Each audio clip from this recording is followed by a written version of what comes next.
Здравейте! Днес ще ви покажа един акумулаторен паялник на марката Total от серията M520S. Той идва в този блистер, в който освен самия паялник има и една съвсем проста ламаринена стойка за него. Самия паялник се захранва от 20 волтовата батерия на марката. Мощността му е 40 вата. Човката е сменяема. Като резервна човка може да се намери във всеки един български магазин за електроника под индекса B2-1. Паялника няма терморегулатор.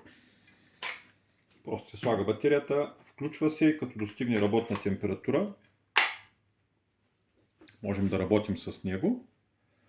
Като според производителя му трябва от 3 до 5 минути да загрее, но при стайна температура, обикновено след втората минута вече е готов за работа.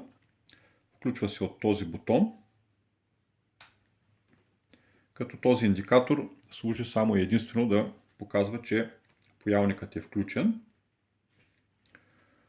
Дължината на кабела между батерията и дръжката на паялника е 1,20 м и тук има някаква щипка, която евентуално може да го сложим на колана за по-голямо удобство.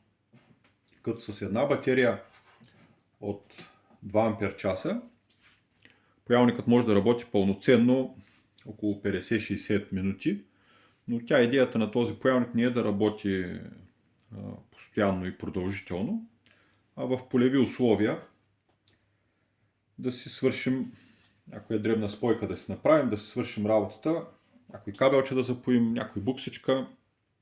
И поради тази причина смятам, че е доста ценно да го имаме в куфара.